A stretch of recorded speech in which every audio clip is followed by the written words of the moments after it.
வணக்கம் நண்பர்களே. காங்கிரஸ் சரியான அதிரடி காட்டுது. திமுகவுக்கு எதிராக நிறைய பேசுறாங்க. திமுக சைலண்டா இருக்கு. ஆனா செம்ம பதிலடி கொடுக்கறதுக்கு தயாரா காத்துட்டு இருக்கு. காங்கிரஸ் உங்களுக்கு தெரியும், நிறைய தலைவர்கள் அதிக அளவுக்கு தொகுதிகள் கொடுக்கணும் வர்ற சட்டப்பேரவை தேர்தல் அப்படின்னு திமுகவுக்கு கோரிக்கை விட்டுட்டு வர்றாங்க. ஏன் ரொம்ப அதிரடியா கேட்டுட்டு வர்றாங்க. ஆட்சியில பங்கு வேணும் அப்படின்னு சொல்றாங்க. உங்களுக்கு தெரியும், திருப்பரங்குன்றத்துல மதுரையில நடந்த காங்கிரஸ் கட்சியுடைய முக்கிய கூட்டத்தில் என்னென்ன பேசுறாங்க அப்படிங்கிறது நல்லா தெரியும். அவங்களும் ஆட்சியில பங்கு வேண்டும், அதிக தொகுதிகள் வேண்டும், அது மட்டும் இல்லாம உள்ளாட்சி தேர்தலிலும் இடங்களில் பங்கு வேண்டும், இப்படிலாம் கடுமையா பேசிட்டாங்க. மாணிக்க தாக்கூர் தெரியுமில்ல என்னென்ன பேசினார் அப்படின்னு.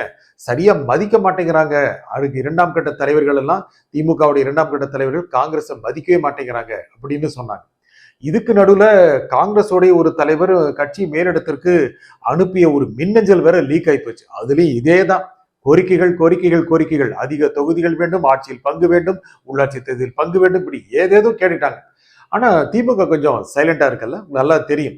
ஆனா அப்படியும் சொல்ல முடியாது. ஆர்.எஸ். பாரதி சொன்னாரு, திமுக தலைவர் திரு மு க ஸ்டாலின், முதலமைச்சர் மு க ஸ்டாலின் கொடுத்த அறிவிப்பு, முக்கியமாக மகளிர் உரிமை தொகை வாங்குறவங்களுக்கெல்லாம் 5000 ரூபாய் கணக்குல கிரெடிட் ஆனது, இதெல்லாம் சொந்த போது காங்கிரஸ்காரங்க சைலண்ட் ஆயிருவாங்க. இப்படிலாம் கூட ஆர்.எஸ். பாரதி போற போக்கில் சொல்லிட்டு போனாரு. அது மட்டும் இல்லாம ராஜகண்ணப்பன், அமைச்சர் ராஜகண்ணப்பன், அவங்க காங்கிரஸ் வந்தா என்ன வராட்டி என்ன இப்படின்னு பேசிட்டாரு. அது ரொம்ப அவமானம் போச்சு. உடனே நீங்க பிரச்சார கூட்டத்துல கலந்துக்க வேண்டாம், உடனே வாங்க அப்படின்னு திமுக தலைமை ஸ்டாலின் தான் கூப்பிட்டாரு ராஜகண்ணப்பன். இப்ப ராஜகண்ணப்பன் கொஞ்சம் சைலண்ட் மோட்ல இருக்காரு. இந்த மாதிரி யார் யார் கொஞ்சம் அதிக வாய்ஸ் தர்றாங்களோ, கொஞ்சம் குரலை உயர தர்றாங்களோ அவங்களாம் சைலண்ட் ஆக்கிறது திமுக. ரொம்ப பேசாதீங்க அப்படின்னு. திமுக ரொம்ப அறிக்கைகளை வர்றதில்ல. காங்கிரஸ் சும்மா நிறைய பேர் அடிச்சு விளையாடுறாங்க. முக்கியமா மாணிக்கம் தாக்கூர். மாணிக்கம் தாக்கூர் ஏன் அப்படி பேசுறாரு? அவருக்கு திரு ராகுல் காந்தியோட நெருக்கமான நட்பு இருக்குங்க. தமிழகத்தில் இருக்கின்ற எம்பிக்கள்ல அவர் ராகுல் காந்தியோட ரொம்ப நெருக்கமா இருக்காரு. நிறைய தலைவர்கள் ராகுல் காந்தியோட நெருக்கமா தான் இருக்காங்க. கார்த்தி சிதம்பரம் இருக்காரு, ஜோதிமணி இருக்காங்க, இன்னும் கூட பல எம்பிக்கள் எல்லாமே தமிழக எம்பிக்கள் ரொம்ப ராகுல் காந்தியோடைய நெருக்கமா இருக்காங்க. ஆனா மாணிக்கம் தாக்கூர் இப்படி பேசுறாருல்ல, அதுக்கு என்ன காரணம்? ராகுல் காந்தி பேச சொன்னாரா? இந்த மாதிரி போய் நல்லா பேசுங்க அப்படின்னாரா? இல்ல இவர் பேசுறத அவர் கண்டுக்காம இருக்காரா? கண்டுக்காம தான் இருக்காருல்ல. நம்ம திருச்சி வெளிச்சாமி என்னமா பேசுறாரு. என்னுடைய வேற நிகழ்ச்சியில் நீங்க பார்த்திருப்பீங்க. சும்மா அடிச்சு தூக்குற காங்கிரஸை வளர்க்கறதுக்காக பேசுறது தப்பா அப்படின்னு அவருடைய குரல் உயர்த்தி பேசுறாரு. உங்களுக்கு நல்லா தெரியும் எப்படி குரலை உயர்த்தி பேசுவார். அவருக்கும் அந்த உரிமை கொடுக்கப்பட்டிருக்கு. என்னன்னா கட்சியுடைய நலனுக்காக பேசுறாங்க. அது ராகுல் காந்தி அனுமதிக்கிறார். சரி, அனுமதிக்க என்ன பண்ண போறாரு? ஏன் திமுக சைலண்டா இருக்கு? திரும்ப திரும்ப டெய்லி நம்பர்ஸா போடுறாங்க. நாங்கள் தனிக்குழு அமைத்தது 70 நாட்கள் ஆகிவிட்டன, திமுக இன்னும் குழு அமைக்கவில்லை, 22ஆம் தேதிக்கு அப்புறம் பாருங்க குழு அமைச்சு முடிச்சிடலாம் அப்படின்னு திமுக நினைக்கிறாங்க. இதில் என்ன ஒரு கணக்கு இருக்குன்னா, காங்கிரஸ் கேட்டு கேட்டு கேட்டு சைலண்ட் ஆயிருவாங்க அப்படின்னு திமுக நினைக்கிறாங்க. கடைசியில கொடுக்கிற விலைக்கு வந்துருவாங்க அப்படின்னு திமுக நினைக்குது. ஸ்டாலின் நினைக்கிறாரு 25, சரி ஒரு 3 எக்ஸ்ட்ரா கொடுத்தா போகுது 28 அப்படின்னு வந்துருவாங்க அப்படின்னு நினைக்கிறாரு. அப்படி வந்தாங்கன்னா என்ன ஆகும் நினைச்சு பாருங்க. எவ்வளவு வாய்ஸ் எழுப்பி, எவ்வளவு குரல் எழுப்பி கடைசியில் ஒரு 5 சீட்டுக்காக போய் எக்ஸ்ட்ராவா நின்னாங்கன்னு வைங்க, காங்கிரஸ் உடைய மரியாதை என்ன? நல்லா கவனிங்க. அவங்க கேட்ட மாதிரி ஒரு 40 சீட்டு இல்ல 35 சீட்டு, 25 35 அப்படி கிடைச்சா பரவாயில்ல. ஆட்சியில பங்குன்னு சொல்ல மாட்டாங்க, ஒரு நம்பிக்கை கொடுத்து வைப்பாங்க. வெயிட் பண்ணுங்க பார்க்கலாம், தேர்தலுக்கு பிறகு முடிந்தால் பார்க்கலாம் அப்படிதான் சொல்லுவாங்க. தேர்தலுக்கு பிறகு பேசிக்கொள்ளலாம் இப்படிலாம் சொல்லுவாங்க. அது இப்போது பேச வேண்டிய அவசியம் இல்லைங்க இப்படிலாம் சொல்லுவாங்க. தவிர ஆட்சியில் பங்குங்கிறத எந்த விதமான உத்தரவாதமும் கொடுக்க மாட்டாங்க. அப்படி வேணும் அப்படின்னு நிச்சயமா சொன்னீங்கன்னா கை குலுக்கி டாட்டா காட்டிடுவாங்க. கேட்டு கேட்டு காங்கிரஸ் டயர்ட் ஆகுது. கூட்டணிக்கு வந்தான்னு வைங்க, அப்போ அவங்களுக்கான மரியாதை என்ன இருக்கும்? இருக்காதுல்ல. ஒருவேளை முறித்து கொண்டு போனார்கள் என்றால் காங்கிரஸ், இல்லை நாங்கள் கூட்டணி அமைக்க மாட்டோம், எங்களுக்கு தாவேகா பக்கம் போவோம் அப்படின்னா அப்போ அவங்களுக்கு என்ன மரியாதை இருக்கும்? தாவேகா பொறுத்த வரைக்கும், விஜயை பொறுத்த வரைக்கும் இந்த தேர்தலில் கிட்டத்தட்ட தனியா போகவே விரும்புறார். தனியா நின்று எவ்வளவு பெர்சன்டேஜ் வருதுன்னு நினைக்கிறார். ஆனா அதே சமயம் காங்கிரஸ் வந்தா வேண்டான்னு சொல்ல மாட்டாரு. காங்கிரஸ் வந்தா ஒரு பெரிய பிளஸ் தான். காங்கிரஸ் இங்க திமுக கிட்ட மன்றாடி போராடி போராடி போய் தாவேகா நின்று அவங்க கிட்ட ஒரு 40 சீட்டு வாங்கினாங்க அப்படின்னா அது கெத்தா? அது தாவேகாவுக்கு கெத்தா? ஒரு மாசம் முன்னாலேயே நாங்கள் தாவேகாவோடு கூட்டணி அமைக்க போகிறோம் அப்படின்னு நின்று தேர்தல் சந்திச்சா நல்லா இருக்கும். தேர்தல் அறிவிப்பு ஒரு வாரம் 10 நாட்குள்ள வரப்போகுது. அப்புறம் தேர்தல் ஏப்ரலுடைய முதல் 2ஆம் வாரக்குள்ள வரப்போகுது. தேர்தலுக்கு இன்னும் சொல்ல போனால் 60 நாட்கள் கூட இல்லை.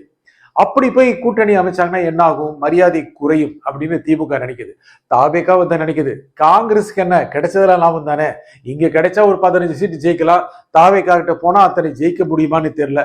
தாவேகா பக்கம் காங்கிரஸ் போயிராதான்னு ரொம்ப ஆசைப்படுறது விஜய் கூட கிடையாது, நம்ம எடப்பாடி பழனிசாமி தான் ரொம்ப ஆசைப்படுறாரு. என்ன காரணம் அப்படின்னா, இன்னைக்கு தேர்தல் கணக்குகள்ல என்னதான் இருந்தாலும் திமுக அண்ணா திமுக ரொம்ப க்ளோஸா இருக்காங்க. திமுக அஹெடா இருக்கு. சில கருத்து கணிப்புகள் படி பார்க்கும் பொழுது திமுக இன்றைக்கு தேர்தல் வந்தால் ரொம்ப எளிமையான அழகான வெற்றி பெற்றுவிடும். ஆனால் அண்ணா திமுக என்ன செய்யும், சில கருத்து கணிப்புகள் என்ன சொல்லுதா, நெக் டு நெக் இருக்காங்க, ரொம்ப க்ளோஸா இருக்காங்க, கடைசி நிமிஷத்துல எங்க மொமெண்டம் கிடைக்குமோ அவங்க ஜெயிப்பாங்க, ஜெயிச்சா கூட திமுக அண்ணா திமுகவுக்கு பெரும்பான்மை கிடைக்காது இப்படின்னு சொல்றாங்க. அந்த நிலையில காங்கிரஸ் தாவேகாவுக்கு போனால் அண்ணா திமுக மகத்தான வெற்றி பெற்றுவிடும் அப்படின்னு சிலர் சொல்றாங்க. அதை எடப்பாடி முழுமையா நம்புறாரு. காங்கிரஸ் முடிச்சுட்டு போய் தாவேகாவோட போச்சுன்னா திமுக தோல்வி அடைஞ்சிடும், அப்படி அண்ணா திமுக மகத்தான வெற்றி பெற்றுடும். ஆனா அதுதான் இல்லை. என்ன ஆகும்னா, காங்கிரஸ் தாவேகாவோட இணைந்தது என்றால் அந்த மொமெண்டம், இதெல்லாம் சொல்லி பழகிட்டாங்கல்ல, அந்த வேகம், அந்த முடுக்கும் நிலை, நல்ல ஒரு வேகம் பெருகிற நிலை வந்து தாவேகாவுக்கு ரொம்ப பெரிய பிளஸ்ஸா இருக்கும்.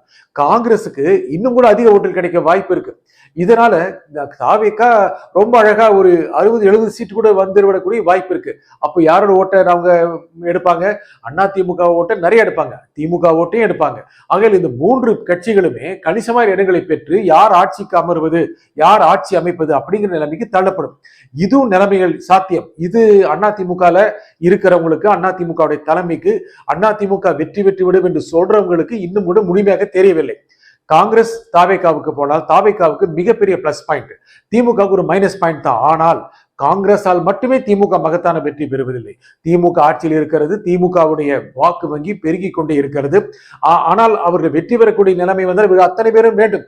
ஆனால் காங்கிரஸை மட்டும் நம்பி திமுக இல்லை, மற்ற கட்சிகளும் இருந்தார்கள் என்றால் ஒரு கணிசமான வெற்றியை பெற்றுவிடும், கணிசமான வெற்றியை பெற்றுவிடும், மகத்தான வெற்றியை நான் சொல்லல. அதே சமயம் காங்கிரஸ் போகிறது அப்படின்னா திமுக கிட்ட இருக்கின்ற விசிகா இருக்குமா, சந்தேகம் தானே. இன்னும் சில முஸ்லிம் கட்சிகள், ஏன் இடதுசாரிகள், அவர்கள் கூட நடையை கட்டக்கூடிய வாய்ப்பு இருக்கு. ஆனால் தாவேகாவுக்கு போனால் நிச்சயமாக நிதி உதவி கிடைக்காது. திமுக நிதி உதவி பண்ணும், இப்போவே பண்ணிட்டு இருக்கு. திமுக நிதி உதவி பண்ணும், தேர்தல் நிதியை கொடுக்கும், ஆதரவு கொடுக்கும், கிரெடிட் பண்ணும், அதுக்கு ஐடியில கூட காமிக்கும் எவ்வளவு கொடுத்திருக்கு அப்படின்னு. ஆனா தாவேகாட்ட கிடைக்குமா? இல்லை. தாவேகாவுக்கு பின்னால் சில தொழிலதிபர்கள் இருக்கிறார்கள், இவர்களும் வருகின்ற கட்சிகளுக்கு நிதி உதவி செய்ய தயாராக இருக்கிறார்கள் செய்திகளும் வருது. ஆகையால சரி, போன போக்குல பார்த்துக்கிட்டு நிறைய இடம் வாங்கிக்கிட்டு கணிசமான தொகுதிகளை ஜெயிக்கலாம் அப்படிங்கிற எண்ணம் திமுக கூட்டணி கட்சிகளுக்கு இருக்கு. காங்கிரஸ் திரும்ப திரும்ப இந்த மாதிரியான பேச்சுக்களை சொல்வதன் மூலமாக காங்கிரஸை பலவீனப்படுத்தலாம் அப்படின்னு திமுக நினைக்குது. சரியான சமயத்துல அவங்களுக்கு உரிய இடங்கள்னா அவங்க கேட்கிற இடங்கள்ல கொடுக்கிற இடங்களை வாங்கி கொண்டு அவர்கள் வட்டத்தில் சுருக்கி விடலாம். எதற்கு பேசி உறவுகளை எடுத்துக்கொள்ள வேண்டும், பதிலடியை கொடுக்கும் சீட்டுகளில் காட்டலாம், அப்புறம் தேர்தல் களத்துல ஜெயிச்சுக்கலாம் அப்படின்னு திமுக நினைக்கிறாங்க.